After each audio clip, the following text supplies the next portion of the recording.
oba de ne ntine ne mu enkyere wo bebre wo pepa ene akoma pa wo ema oba de no enmu asem onu mu a wo ma ne pe ena di ewo wasetena mu ewo wabrabo mu o ma ne nhira no so ema wo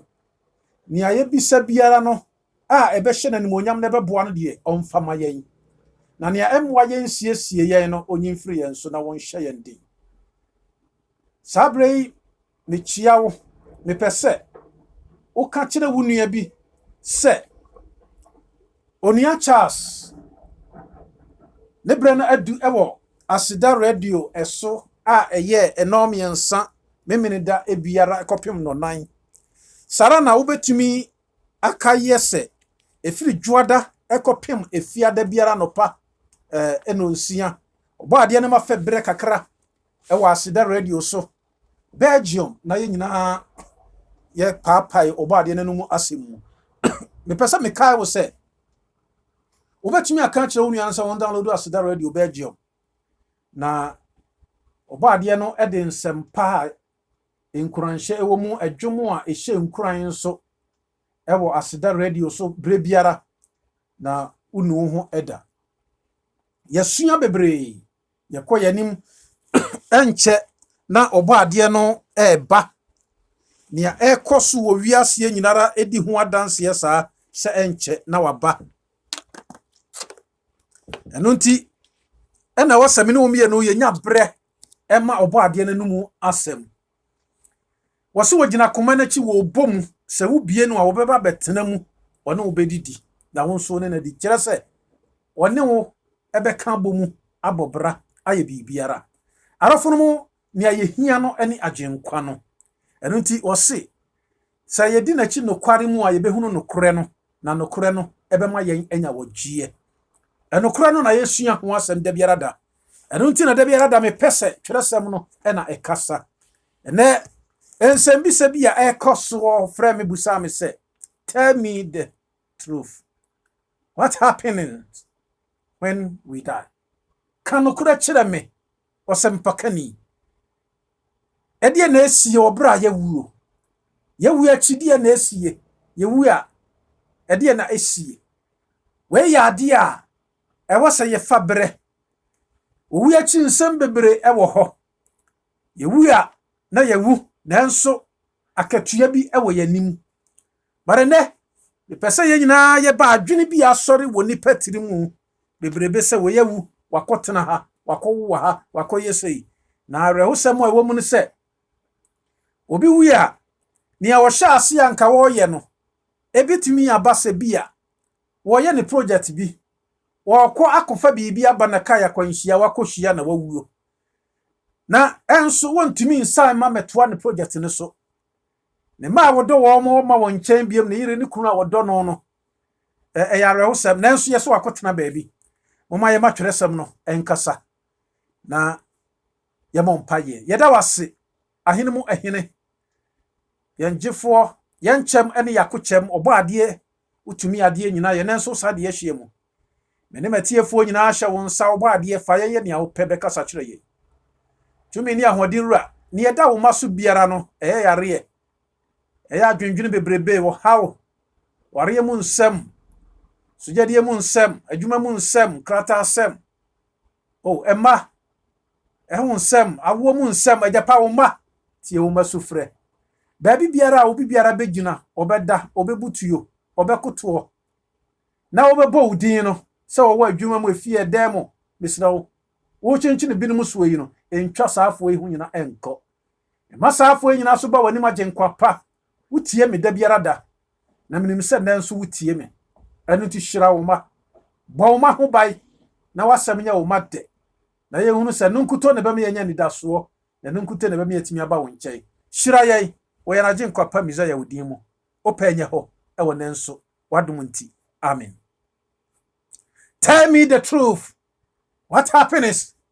when we die? Yadia ya na enipa ehunu nipa kan nsem bebre efa ho ane enipa wi a the condition ni say na esie na me bible di ho adanse ye say Mama yen tutu America na yen ko Genesis sani obade no eka kire yen. Obra Genesis chapter 1 de na di ma yehunu se Onyankopon ebo wosoro ni asase epo ene ne ewom nyinara. Na ebedru verse 26 no obade ka se mama yemo onipa ebo yenseso ene yensuban eso. Eye obade efe eye na nige na eye ne dese obebo onipa. Na se wunya bre na se wo ka chapter 2 verse 7 no a wose na Awurade Nyankopɔn de fam dɔte anwunu wɔ nipa wɔde dɔte ɛna nwunu nipa ɛna wɔ Nyankopɔn hu enkwa home egu nipa emu hai ɛna wɔ nipa bɛyɛ wɔkra ɛte asefo ɛno nti Onyame de dɔte na nwunu nipa depth ɛna afɛ wɔ hu spirit ne ho egu nipa mu enti saa nneɛma mienu ne bɛka bɔ mu ɛna yema yenya ade ɔkra te asefo living soul ɛno nti de ma nipa betimi tena ase no womba ade no aye ina nipa da hɔ tete dɔte na nwene nipa sɛ ne na yɛ enkwara no yɛ no wokomia bia yehunu saa de nipa tete dɔte ɛna ɔde ayɛ friend sɛ statue ɛna ɔda hɔ no mo gina hɔ ɛna ɔte hɔ ebinom mpa koto saa de no woni ano wɔwa no ntimi nkasa wɔhwena wɔnte asɛm na sonso nte asɛm ntimi huya ɔntimi hunu ade nya hwee enipa koto saa de no saa na yɛte kuntonsun saa ne da hɔ no mo nanso me Bible di ho adanse yɛ sɛ Onyame bɔ nipa saa na wɔte o na wɔda hɔ saa na Onyame home gu nipa hwene mu na afei dɔte re hyase yɛ kyesa ya ade na ɛyɛ ipa wɔn sɛ obutu dɔte no so na home gu dɔte ne hwene no mu afei ya hyase yɛ keka no ho ane akoma hyase yɛ bɔ yɛn hyase yɛ pejai na inan no ɛsɔre sɛ dante ani hyase boy na ano no hyase kasai wɔhunu anwanwade adwene no hyase sɛ yɛ adwuma enipadua no enya enkwa sɔre akwa ne nyinara keka no ho ane na wei ayɛ ade a de na di ma yɛhunu sɛ ɔbɔ ade no tumi ɛso ɛna wɔde yɛ weye na wɔma nipa no ɛsɔre gyina hɔ no Woma nipa ni nyansa ni tumi a obetimi di adwene tim di aye bibi. Tumi a obetimi di aye bibi. Adwene a obetimi di adwene. Dia oba ade di ye nipa no. Na me Bible di ho adanse ye se. Eru na David wo hunu ya na wo kana na David ka na Psalm 8 no. 8 verse 3 to 6 no na wo ka. O se mehwe wo soro nsa no adwuma. Ene niam akese bia wa ya wo soro nsoroma ne ade a wasiesie kama wada sani ni hwan ya wani kono ho waso wada sani pa wani hwan wodi pa ba no wani hwan ya wani kono ho na wama no kakakra bi na nka wani wo Onyame wa ye pe firi se Onyame bo nipa woni saso ene ni suban so hwe ni ye pa o sa na wotie o obo ade bo mi bo wo se ni saso ene ni suban so ne ho mi ye woni mu no ene odi gu mi ni umi enu emu enti wo se kakakra bi na nka ye se no ade ka ya enka yebetumi asechesa yentumi mo nipa ho mi nipa mu ema nipa nya okrate asefo ene chana fo de mfidie bi ma ye nipa bi no ni ade nanso yentumi nsa obo ade no yentumi nya se obo ade no wose ka ketuara bi nyame ba enipa nko an obo ade ye ni sa ne bra obo ade wie we nyina no ene ode onipa ko dua edi ntrom ho no mo se wonya bra na wo kai chapter 2 verse 15 no a wa unu se wo se Awurade Nyankopon edi woni pa ko dua edi ntrom wo se wo no ho na wonwan ho no mo na wo ka kire ne se trom ha nua nyina di bi papa ne bone hu nim die edua na eni firi se da wo bedi bie no owuo e na wo bewuo Genesis chapter 3 verse 4 no die wo wona ka kire nipa ne se enye owuo na wo bewuo we ni ade a da nipa ne dia bonsam ka se enye wowuo na obewuo no enti na nipa ka se onipa wu na onwui sa na nipa adwene kire yen sa na nipa bi esusuyo eyo bonsam na da wodi da nipa no enti na nipa ka se me konsam amfre ebinom botaye no na ebinom so adwuma a wo mo yedidi ho de gisika eno no de da nipa ensam amfre kire se nipa no wu enso onwui wakotena baabi yesi purgatory yesi wo mfimfimia yesi yakoya asori ya mawufo yesi yakoya sei eye na adasem ene ti tobo ase na me no nyina yemfa yem Bible no ye twerɛsɛm no na yenyi no maako na ɛbɛboa me no mie no pa nyame ba wahunu sɛ onyame de form dɔte na anwene wɔ nipa ɛna wahu nkwa home agu wɔ nipa hwene mu ɛna wɔ nipa bɛyɛ wɔ krate asefo ɛna wɔ se duaba ne bi firi sɛ da obedie no owuo na wobɛwuo bonsam nso se nya owuo na wobɛwuo ane na mo woni ne bebuye na wahunu papa ehunu bɔne wɔ se wɔ no ka kyerɛ ɔbaa no sɛ ɛnyɛ owuo ɛna wobɛwuo enti wɔte duaba no odi wɔ se wahunu sɛ beti yɛ no wɔ se mawu enti wabonsam ɛde hyɛ nipa mu sɛ ɔbɔ ade yɛ atorofo ɛno na na ɛkɔsoɔ nanso da Genesis chapter 4 no ɛda Kain kum ne nua Abel pɛ maame ne papa kɔ gyina ho a yɛwoso no a wɔnwoso wɔ yɛ biribi a wɔnyɛ afei kakra bi ehunu sɛ wɔporo no afei na ɔmte wɔwuo no aseɛ nanso ɔbonsam saa de ahyɛ nipa mu sɛ enipa bɛwu ɔbɛporo yɛbɛsie no yɛnhunu bio nanso ɔka kyerɛ nipa sɛ wɔnwui konsamanfrɛfoɔ kɔ obi nkyɛn kɔdiifo obi nkyɛn ɔbɛfrɛ wo papa saman ɔbɛfrɛ wo papa saa na ɔka no saman yɛ ade a asa ɛwɔ wɔn man mu yɛnhunu bio nanso obi timi ka sɛ makɔhyia no na wɔte ha na wawo wantimi amafie bio bade mo yɛn hyɛ nneɛma bi nso wɔ ha ɔbonsam na ada asɛm wɔ sei no sɛ obi ka kyerɛ sɛ ɔbonsam daadae wɔka kyerɛ awa yɛ nananom sɛ ɛnyɛ owuo na ɔmbɛwuo ade a ɔbɔ ade no nso aka sɛ ɔmbɛwu ɛno nti sɛ wonya berɛ na sɛ woba Genesis chapter 3 na verse 19 no a ɔbɔ ade ka kyerɛ wɔ nipa no berɛ a wɔdi duaba no ɔpamo wɔ mo wɔka kyerɛ wɔ mo sɛ modi duaba yi nya berɛ kae from 17 ba nyinaa na me de 19 yɛ me da yie pa ɔka kyerɛ nipa no bɛrima no sɛ wani mu fifire mu ɛna wobɛdidie ɛde akɔsi sɛ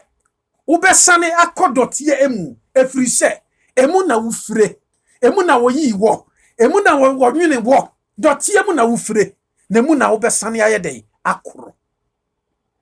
wɔhunu sɛ deɛ teɛ wɔse emu na wobɛsane akoro dɔteɛ no mu na wufire na dɔteɛ no mu ɛna wobɛsane akoro nyame ba ahai ma meti aseɛ sɛ enipa di duaba no enipa no wɔbɔ adeɛ ntam atete wɔ ha ɔpamo nipa firi edi ntro mu hɔ no mo ɛno nti ɔka kyerɛ ne sɛ deɛ a wayɛ yi nti no wani mu fifire mu na wobɛdidi na dɔteɛ no mu na wobɛsane akɔ wanka sɛ wobɛsane akɔ tena baabi wɔse dɔteɛ no mu ɛna wobɛsane akɔ ahai no onyame ɔbɔ adeɛ no ɛkyerɛ wɔ nipa aseɛ nyame ba ɛyɛ awerɛhosɛm paa ɛyɛ awerɛhosɛm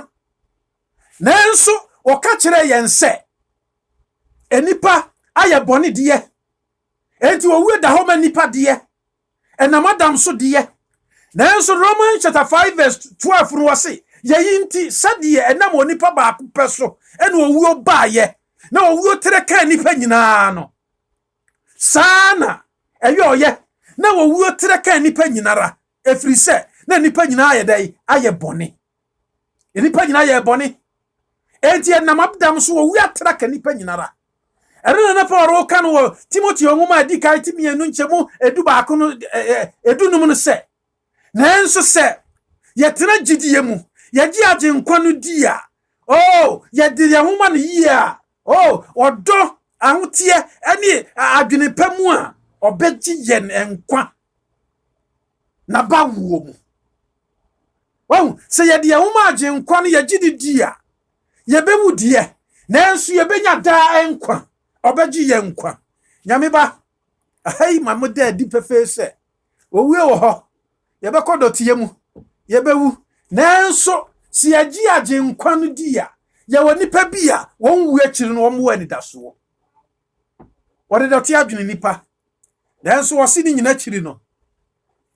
wɔka kyerɛ nipa sɛ dɔteɛ no a wofiri mu no saa dɔteɛ no mu na wobɛsane akɔ ɛno nti da no wankasa no ɛne wɔka sɛ wɔhunu sɛ wɔde dɔteɛ na nwene nipa ɛne wɔhu nkwa ho migu nipa mu ɛna nipa bɛyɛ ɔkrate asefoɔ ɛno na wɔsɛnkafo ka sɛ eti dumienu nkyɛmu nso no sɛ ɛda no a wɔwuo bɛba no dɔteɛ no bɛkɔ dɔteɛ no bɛsɛ akɔ no ne die no mu na honhom no ase na kɔgye Nyankopɔn a ɔde ma ayɛ no ɛnkyɛe wɔhunu sɛ ne yɛteɛ eti sɛ light bulb bi a ɛwɔ hɔ Bob no yetimi plogo sa wo de bob no ahyem na bob no wo ho a na se wan plogo a entimi enso enti sa wo plogo a na aso so enti no se ba se yeyi plogo no firi mu a bob no nya bob enya kanea biem eye bob kwa entimi nso kanea na dum sa na tie enti da nipa wo bewuo no honhom na firi wo mu kɔ enti dotie na aka wo nya nipa biem ahai no yebetimi afrɛ wo sɛ efunu anaasɛ adeɛ no yeba wudin Charles biem hai ana wasa nipa hunu sɛ ma hantan ne mahoma so na ɛyɛ kwa wase dotie mu na mefrɛ dotie mu na wo frɛ na wobɛsɛ kɔ dotie mu sɛ ne awotie biara wo yɛ dotie misika bebrebe badan bebrebe ejapade bebrebe a wo nyinara no wose wobɛsɛ nya kɔ dotie mu ma me papa enipa nsahe enipa ya dotie bɛsɛ akɔ dotie mu enipa nkyene boɔ dabi enti ahantan ni ahomaso no sɛ ɛyɛ kwa me kyɛn wo no ɛyɛ kwa me nkyɛn wo bibiara wo bibi mu wo nkyɛn wo bibi mu sika na bi a wo so wo nti wo kyɛn no ane ejapade na wo nti a wo so wo kyɛn no ane enkontompo ne yetimi twanti ne yɛse kyɛn no ane enimudi a yɛnya siku a yɛ konti ne yɛse kyɛn no ane nanso wo wuo de yɛ nkyɛn wo bibiara wo mu yɛ nyina yɛ firi dotie mu yɛ nyina yɛ dotie atade fɛfɛ no kata dotie so adeɛ fɛfɛ na wo nyina kata dotie so ɛda fɛfɛ no dotie ne damu enti wase dotie no bɛsen akɔ dotie mu awra ho sam no sɛ ɛda na papa bi wo ka ba bi enu ano ya twa ambulance a emba obi se papa wo sika bebre ne ka kam yɛ da wo ya no pesa ka no pa moma yɛ mfare ntum ne mfare nkɔmɔ kyere na de wadi ade ne se hwɛ efunu ne mfare ntu saa ka we se mu ade no ne mfare ntu saa ka we mu wa hunu sɛ ne bra nyina yɛ kwa wa hunu sɛ de wo yɛ nyina yɛ kwa e ma me kai po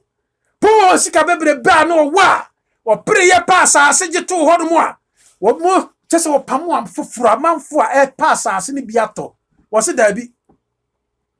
wone ne yire wone na pam na nkoa ne mfra pam amanfo nyina ha firi sa asase na wo tɔ no ba bi a wo betimi asusu akosie no ɛhɔ ne yɛ de ma wo na papa na wo kɔtɔ asase afiri no papa no wo no bɛda bɛse nonum po hya ase no woduru ha wo se ha yɛ wura asase no dua mo ho ebeye aha yɛ bepɔ so ɛyɛ aha yɛ kwa yɛ ɛyɛ ɛne wɔtoa so ne wɔkwa na ni ba de so na abɔ bɛ no nan po di mirika wo ba papa yi nkyɛn de wɔtwa de wɔsusuo abɛkyerɛ no woduru wa papa yi foro ne dai po wa tua mirika saa woduru papa n'ani mu a ɛne wɔtetɔɔyɛ wɔda hɔ sima kakra bi ɔmpagya na po wa awu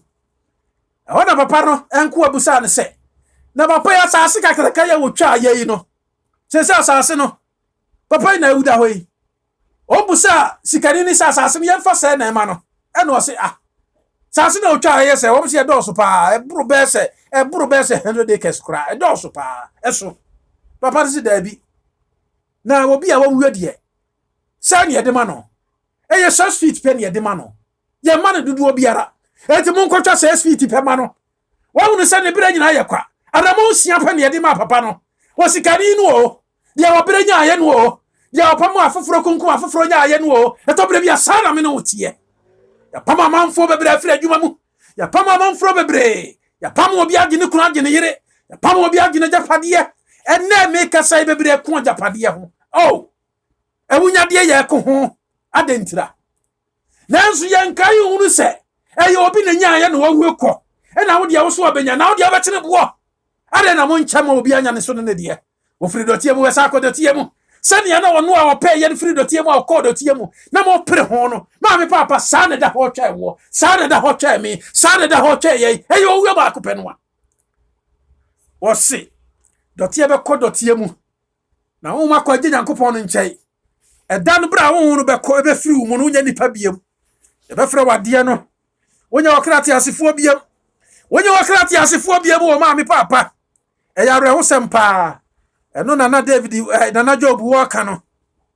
o se sa humi wo se no Onyankopɔn humi Job 27 verse 3 no wase na ma humi enyina da so wo me mu no na Onyankopɔn humi da so wo me hwene mu yi no verse 4 de me da yie pa ampara manore nka mu yosam biara manone nka nsamboni biara manu ni di atam twitwa mpoa no me biara dabi enye ya amanfo lai bio dabi na metachirema lenka na adasem ena Kristofo bebre ye di Kristo di tu ya hoso ena adasem ayemu ma ena adasem na da kwa me fa so anya sika kwa me fa so atimi anya dom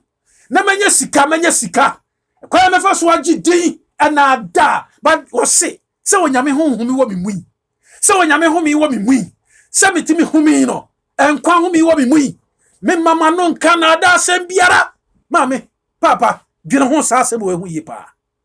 wota aka na adasem kire mame wota aka na adasem kire papa hwe ni yie wona onamfufuo mu adwuma mu wo da ho twen wo da ho twen eni ti wo se me mama no nka na adasem biara da ene na adasem ene yeka ye dada manfo ye nka no kure bible na wusua no kure wo mu wusua hunu no kure na adenti ne ya dwene se ye nka no kure wo mu yema ye hunu no kure ya agye nkwa no se wore ne wakwa no kure no ne nkwa no ena Kristofo nipa wo wiase ye kontompo ena ayemu ma adenti ne yetisa sa wote sa asachira wadwen na obi humi na wo mu obi na ahumi agu mu obeje ne dako ne dano na wo ya ade no dano wontumi nya bibia biem dano wontumi nka hwibiem eno na osankafo woka no Solomon woka o se osankafo ti enkron enchebu enum nsia ene adudi dumienu no se na woka wo se eden ena atiasefo a wo wiase wo munim wo se tiasefo biara wo wiase nim so obewu obi a wote ase bia nim se obewu Lise Psalm 89 no verse 48 no wo so wo beri ma na so dasani biara ntiasa ase so a obeka so wo hunu owuo bia se dia wote biara no obewu dwene sa de we hu pa susu ho akosie da ho kwa me da ho hwe hu se won so be da ho no bi ero ne ade a wo se yadwene ho ene yede ne koto mochire ene yede ne kohye efom ene yede ne to adakam ene ye dware no ene ye su no na susu se wo nko bia na nyame ba aduru bra wo sami no bia ne ye poboni dware boni jai boni na yede ye huma agye nkwa no bia obo ye no risati asefo nim so obewu na wufo de wo se wo mu nim hwe hai ma ye hunu se wo se wufo ro wo mu nim bibiara na woni akatua biara bio ewa asase we so adwuma na waye no wokọ ye ntua de ka biom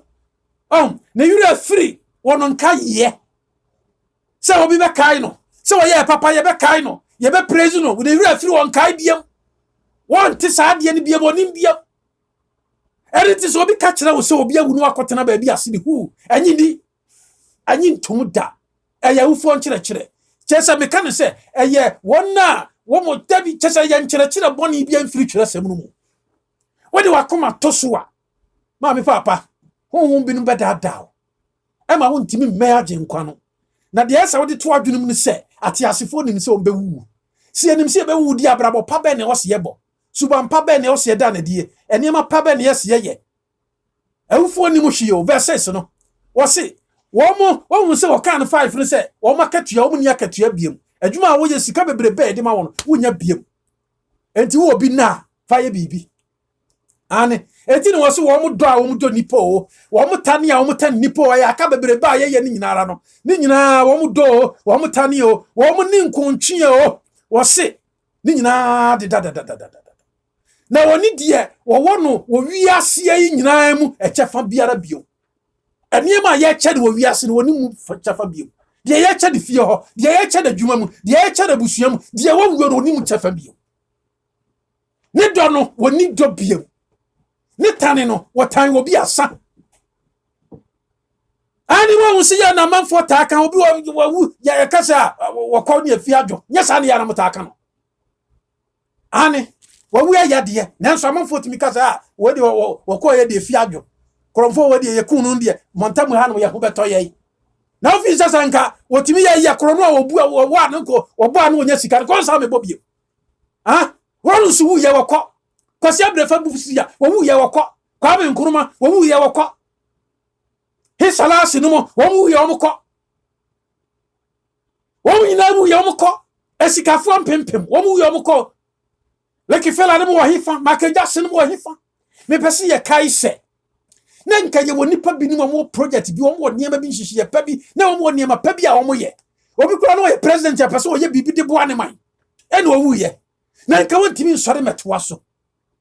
Atamis wo ni na anwie e na okoye. Nka wontimi nsa metoa so.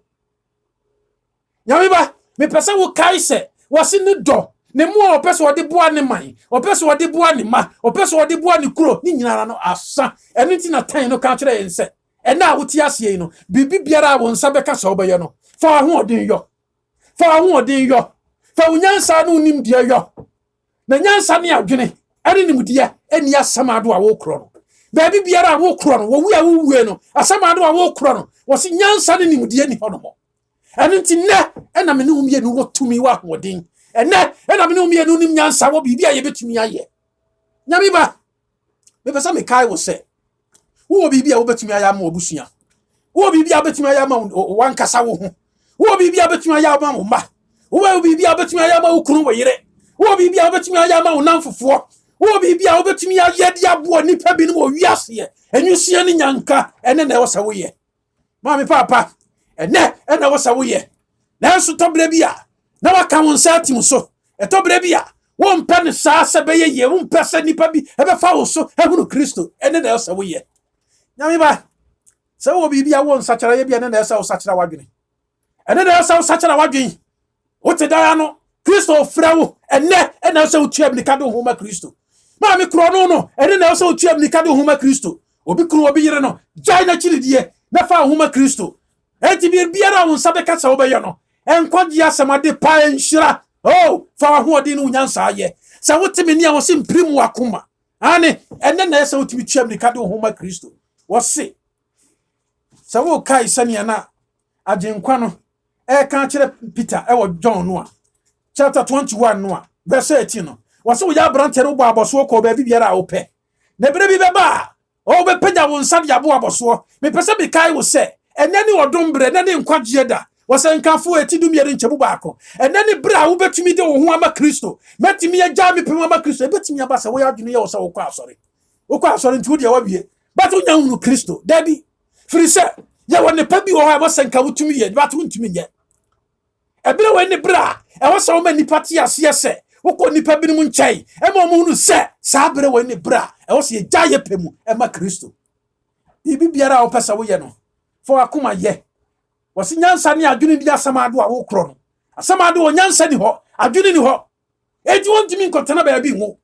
obi a wo ni adwene ni mu nyansa o kwa ko wo akoye dai efa o ye de wakosi obi kura pe oni mu nyansa oni adwene bia wo ne tirim nyame ba me pese ye kai ye ho se verse 12 furu kire me se wo se hwe bi emoa bi ti se anoma wo se nipa wo ni mu bre wo ti se anoma wo nam sa na wakoto fidie mu wo se nipa ti se apata a wo ne nam nsuo mu wo nam sa na wakoto asa obi mu sa na wo se nipa wo ti ye ma me papa wonim wo bre ka kwanhia wo ho bibia timisi wonim wo bre wahunu dia toto amanfo wonim wo bre nyame ba enne ne wodom bre kai wo fa ho ba agenkwa no firi sa wo firi dotie wo be sa akodotie mu to bre bia bede mensase mu buka se mia ne mia mitumi ade nyina ye obua se wo ne ba wontumi eno nti na agenkwa no kan wo Matthew chapter 16 verse 26 se woni panya wiase nyinara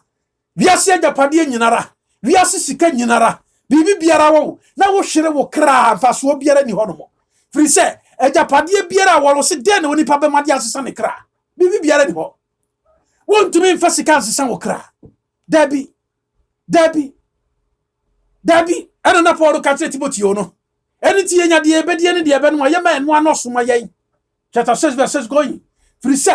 enipa bibi biara ni ho betimi dia ma asesa wo kra wontumi mfa sika ma emma wo wu enye se magi sika no dabi nipa mpempem wo sika wo mu wu oxygen ye to ne sei eduro ye to ne sei nanso eduro no ba wu ne se eduro no menye na menya no da na wode ne ko mpempem abu agya won sika ho mpempem abu agya won nyansa ho hwe Ghana nyansafo ko se abrefa buzi ahwe nyansa mrofo nyinara nipa nyinara exams no watimi edi fa hwe nyansa nanso Kwame Nkrumah de na wontumi nye wo ko hisalasi anim wo yi ne hanki kwa na won na mu ana hwie no jata nyinara no adeda fom tumi be ni nanso wo wuo no baaye no tumi na ntimi me pesa me kai wo se me pesa me kai ye ho se anwumrei awie anopei me pesa wo kai se wo bibia esa wo ye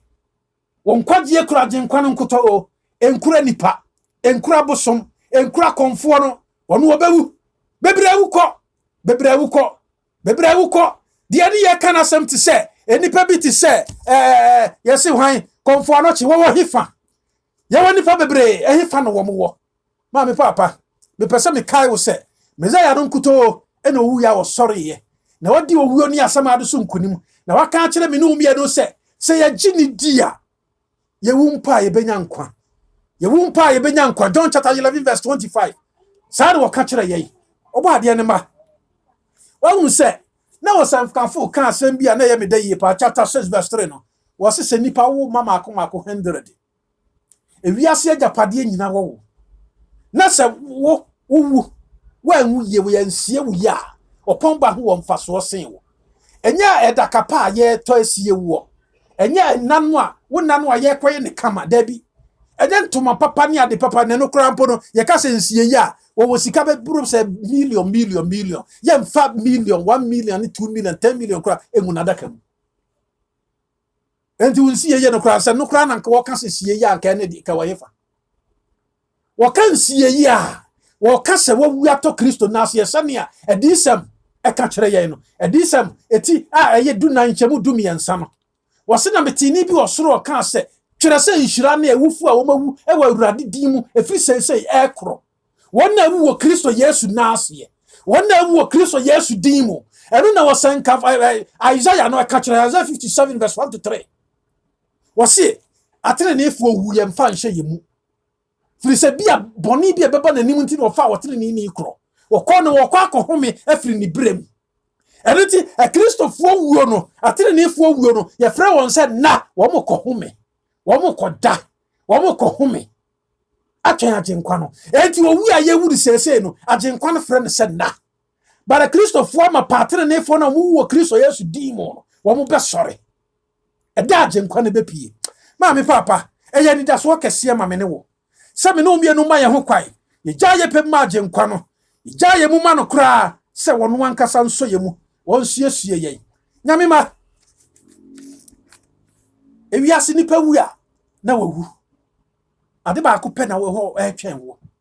enu nti na agenkwa no na Paul so kan ye ewo Romans chapter 6 verse 23 no da boni akatua ne wowuo boni bebrebe wo ya ye nyina wo se na katua ne wowuo wono wonyame adom akyɛde ne dankwa ewo ye ndaje nkwa pa Yesu mu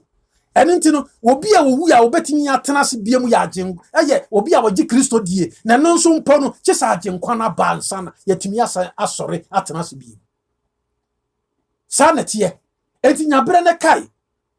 wonya bra kai 1 Corinthians no chapter 15 nyina wo kyerɛ yɛn sɛ agenkwa no wu ye wo sɔre sa na yɛn nso no ye be sɔre bie yɛde yi te sɛ buru a yɛde ahyɛ fam ewu ansa na asɔre apue nyame ba ɛne ti woda na de akyerɛ yɛn sɛ bɔne bebrebe ne bɛma yɛwu bɔne bebrebe a yɛdi wiase a yɛtimu enti owu da hɔ twɛ yɛn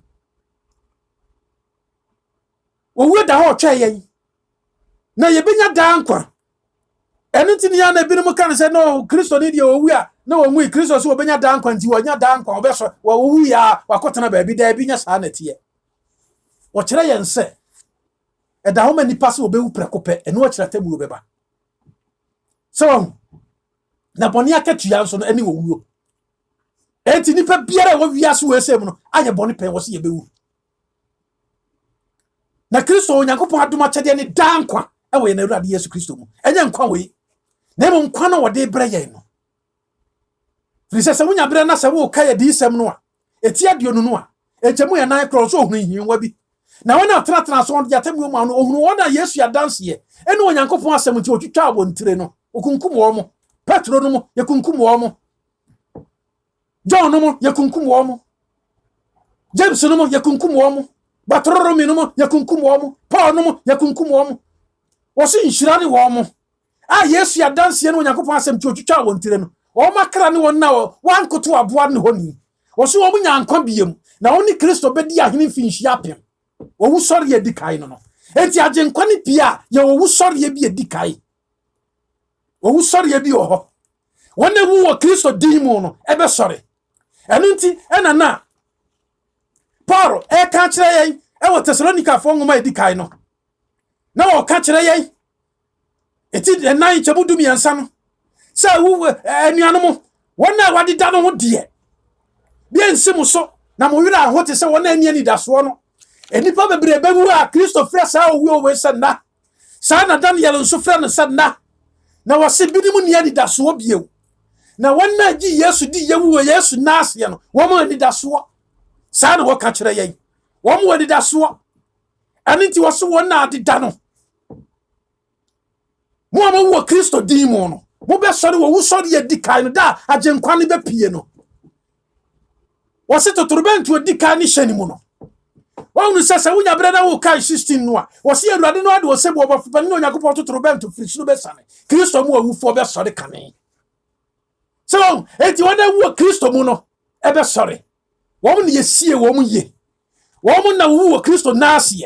ebetimi abase pune fa no ebetimi abase jane hye no ebetimi abase ye bonu tuo de kun no ya nyane frumpo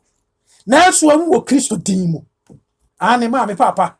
wo se wo mo be sorry ene ti wo se wo so de edi kai no eno no wo se ye no mo ene wo pre no no eni won so tumi na wo be ye Onyankopon ne Kristo asofo no ne be di ahene finhia apem enti na wo se nhira ne konkron be sabe no edi samtia bio no eni won na nhira ne konkron de onya afon so de edi kai no mu wo mo na wo pre no so tumi nyame ma ye wo pre no bi wo yanim wo pre no bi wo yanim eye wo ja nyabere ka edi samtia bio no a enchemo adunan eni dunu mu no oto wo wi asama do etwene wo ja eni so fitade no weni wo pre no no obi a wa hu so wode na hye nkwan mo no mu oto no twene wo ja tade no nyame ma me pese ye ka ye ho se ye bewu na ye wu akiri no bibi besi eni ti sawu busa se ne ye subject no kire ye no tell me the truth what happens when we die kire mi pa se boss ye wu ade na ekoso ye wu ya ye hyefam ha ye wu ya ye ntimi nkotena baabi ye wu akiri no atemu yo twa ye say Hebrews chapter 9 verse 27-28 and the woman nipa so obewu prekope enu akiri atemu yo beba nyame ba eni ti ye wu akiri no atemu yo ewo ho nyame ba enka so odipa wu akotena baabi dabi osankafo se 3:19 no wasi nipa ma hyebre ne mo hyebre ese na hyebre kro da ho ma won se wayi wuo tie no saa na wayi nso wuo nso etie eno no na won biako na won nyina ewo na kyene a onipa de be kyene aboa eni ho na ade nyina ya huhudie enti ya susuka se wo konsama mfre jai na ada adifo na wo ko nkyɛn jai na ada nyame ba me pesa me kai wo se ye wani da so se ye wu ya ye be san akot ye be sori biem Kristo pia eni ti si ye so obi ewu akotena baabi ni daabi a ye betena ye da agenkwa ne bepuye na ye be sori ye hia na ye wona owu Kristo Yesu sana wo ka kire ye ane firi se agenkwa no ka kire ye nse enkwa hu me firi nipa mu firi a enipa be ye funu enipa be ye ade no eno na Yesu kan wo Luke chapter 20 verse 38 no wose wonya ewufuo nyankopon na emum atiasefo de efiri se wonyina atiase ma no Kristo nya ewufuo nyankopon enipa wu a woni bibia biem so me be sa kyera madwe wu a wontimi nya bibia biem enti Kristo agenkwa no wonya ewufuo nyankopon enti nkobu sa ewufuo mfre gyankwa no nkyɛn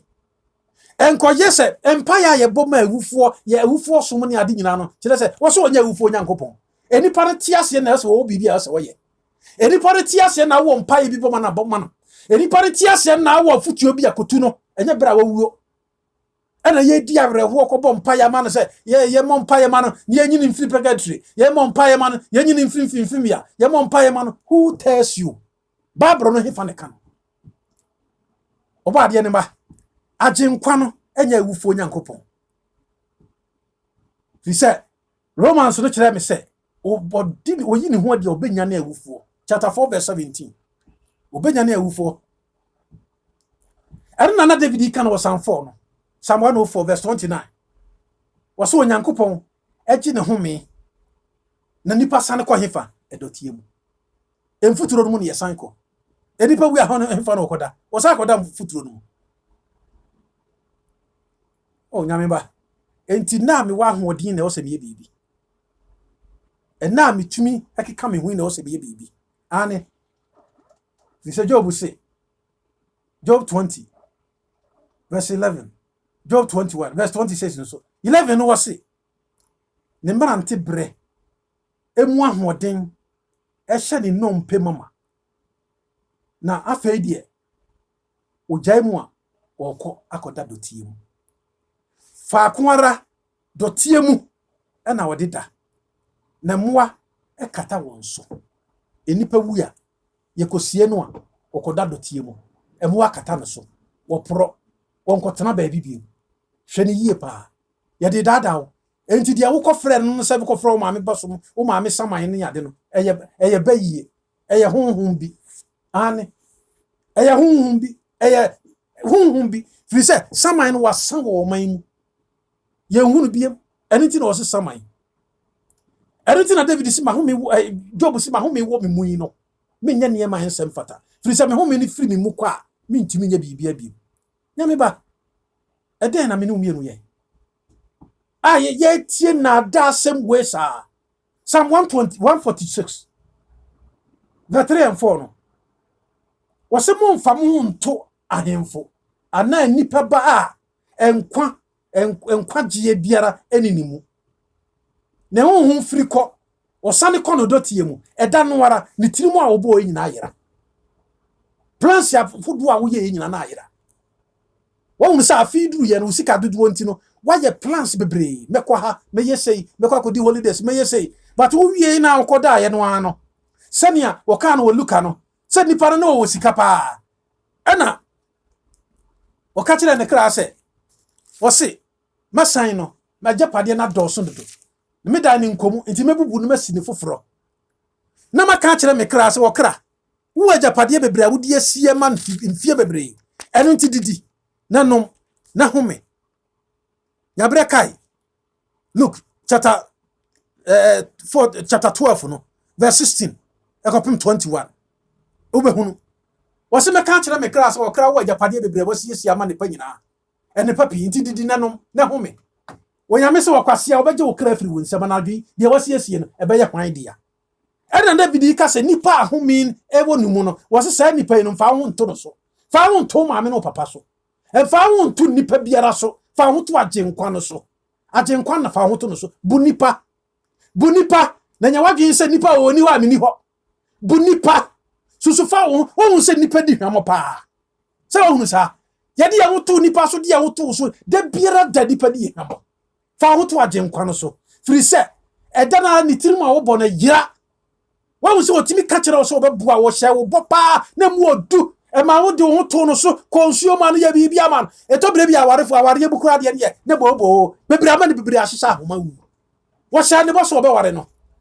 fa usika we bua me na mintu kwai fa usika we bua me na minya sei o me ba be ware o pa woti ye no akɔware o ba foforo woti ye no akɔware be ma foforo na wade ne tiri bobo nua mu enipa ahome wo no mu fa ho nto no so ɛda no ara owu a ne tiri ma obo nyina yira bebre timi wu na ni da so na sa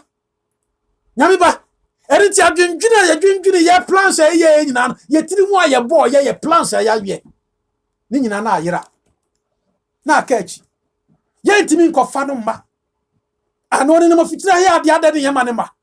so ne nam kodu vu ade ne yema ne mafie so ne nam akra ade ne yema ne mafie nyame ba eye na adasem wo kofra ne saman na ne ne se ne saman ne wo hodia e ne nko matena fie ne me hunu amane wo hunu ne mai hunu amane wo hunu wo we ya tia obi bedi ade a enkora isuku mpo wa anhwe wo mo biam enti wo hu no okuna ni yamo yamu ya ni biam enti wo hu no abusuan yamu abusuan biam enti wo hu no obi kura timi wu wo se ne kunani no wafa bibia wo se abusuan no mo hu bibi nanso enti wo hu no ma ka akire no enti wo hu wo mo nanti wo da samado ho ma ne mesu enti wo ntimi me pese ye ka ye ho se Bible se danwara ni tirimu a obo nyina na ayira ho mu free nipa mu ko ekodote mu ani nipa ko da ho no wo ntumi nya hwibie mu nyame ba eden ena wufo betumi aye o mu ntumi nya hwibie mu Psalm 115 verse 17 enya wufo na beyi Awurade aye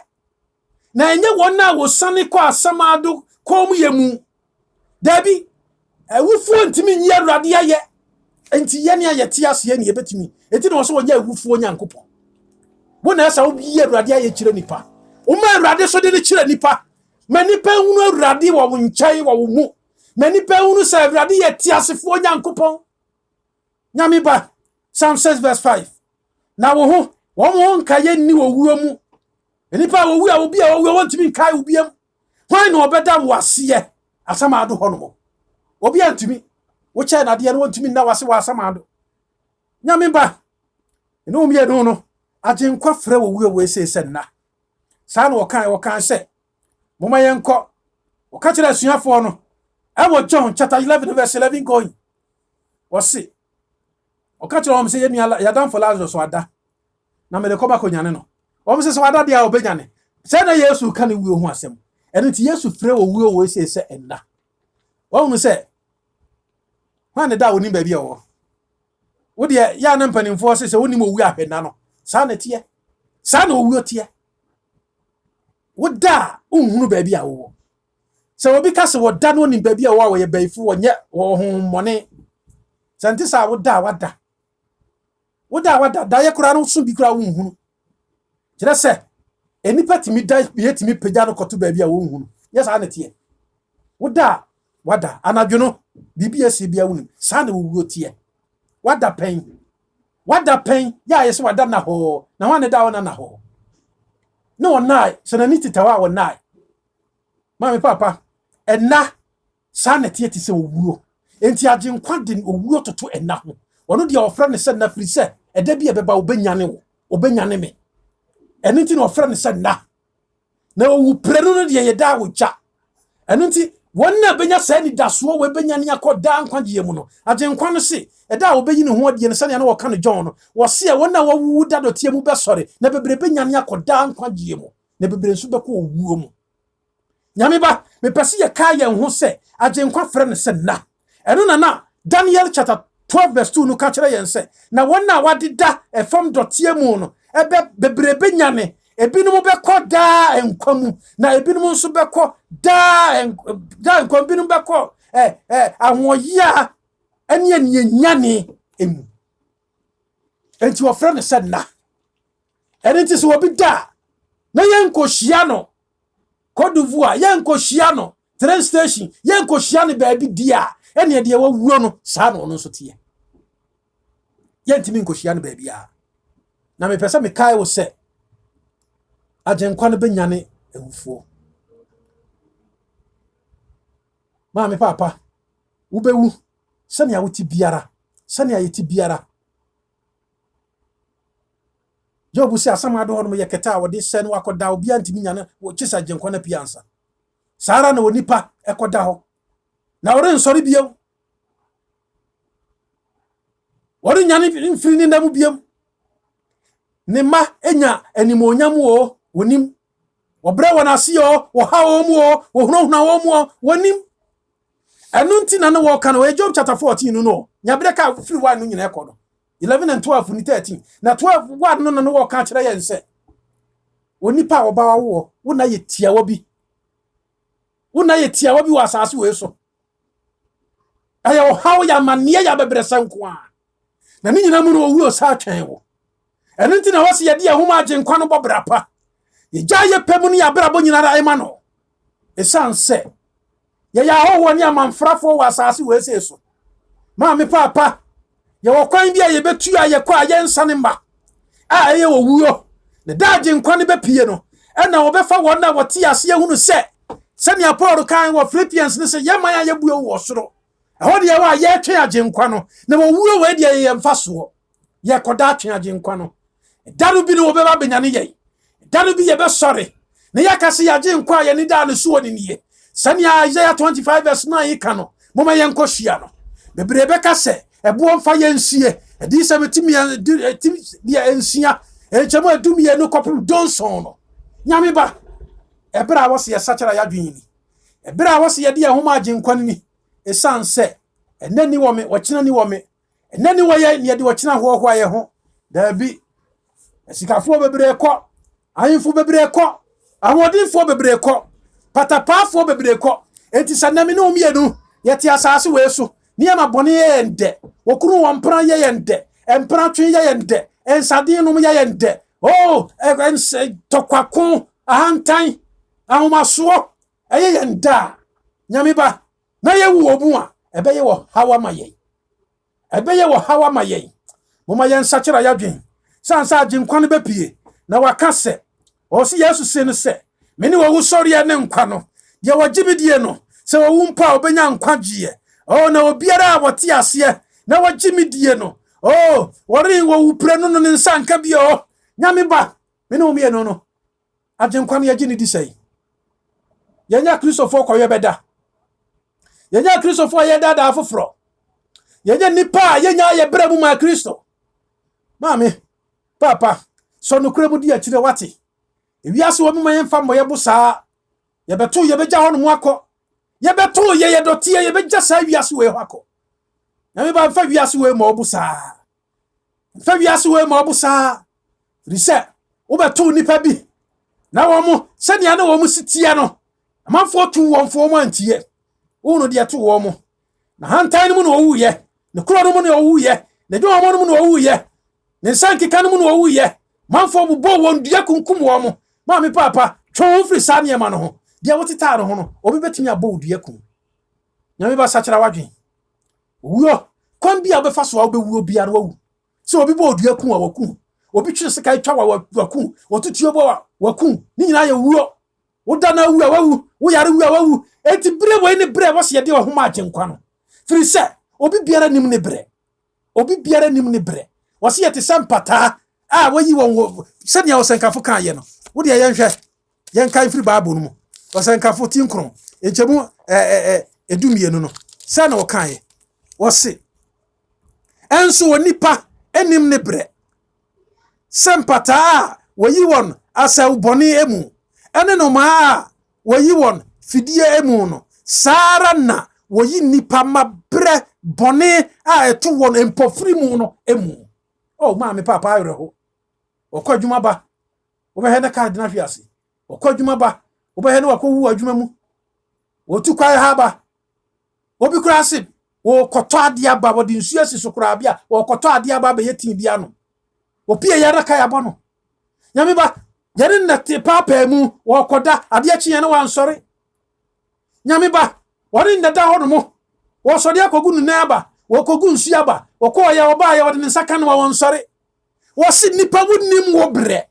ma me papa hantan ni jai ahomaso ni jai krono ni jai ensankeka ni jai duabo ni jai mansotwi ni jai no mesam ni jai boni bebrebe na hantan ni krono mo me yenya ya kire die frise yenim ye bre me yene ma yenim anya ne nam wo wu ni betimi afa wo ne na dai na wo ma ho so sa adai na wo kire kire wo ho sa adai na wo pese nipa be hunu e be fa wo so hunu Kristo sa anyame ba adai ni aho kire adai ni ne ahomaso yi de ni ahomaso yi de ni ahantan Kristo be nyane ye na wa ma ye dankwa Mesiah no be nyane ye na wa ma ye dankwa se ne Romans chapter 2 verse 7 e ka kire ye no obe ma ye dankwa ani frise wose na mo awu Colossians chapter 3 verse 3 na mo awu na wode mo nkwa ene Kristo ahinta Nyankopon mu hallelujah wona awu wo Kristo mu no wode won nkwa hinta Kristo mu enti Kristo bra obayi ne ho ade no obenya ne saafo nyinara won nyinara be sori nyame ba Kristo sumo de Kristo sumo de oh Kristo sumpa ede nyame ba nyese ye boni din sa akwa nyese da bi ye me ya bra bonse no ye me ya bra bonse ni ye ho adi na ye ho adi se ye Kristofo ya hotifo ye twen Kristo ma ye tosum ye no nyame ba enche na Kristo yi ne ho adi enche na wo ba eni nti wose wona be wo ni din mu no obeje wo mo ahosiesie be na yeye ahoboa be na yeye abrabo pa be na yebo ya sori kromu o ye kokwa asori nanso ebetimi abasa wonya nyi Kristo ni owu obetimi ato ne wachina maame sachara wadwen wate fa wo homa Kristo bra wo ho ase nya wodo ne tema ma nipa nya ahobrase ma nipa na fa wo homa Kristo na wo beche wo me pesa me ne wo bom paye odonfo yehia wo fa ye ne a wo pe wo kire yen se wo wu achidie na ebekoso wo se ye wu ane ye wu ye ntimi nkotena ba bibiara na wo be pia be fa wo ma na wona wo ye bone ne be ko wu be ko wo jamu ha ni akatua na yensa beka no sansa wo beba na wo kura akatua sa wo de bre obiara se ne nyuma te wona wu wo din mu wo ya de tene ne a wo ye no wo beba wo nchen ejepa ye pese ye se wo mo tumi wura esu bia wo ye mu biara no yifiri ye mu na twere ye din ehye wo nkwa ngoma no mu sanse ade ba ko pe eda wo twe ye eye wo wu wo se pani be wu abofra be wo bibiara wo hia ni sikani ejepa mesere wada me ye mo brapa kan ye ho ne siesie ye mo asem ntira ye mo wo wadom nti amen.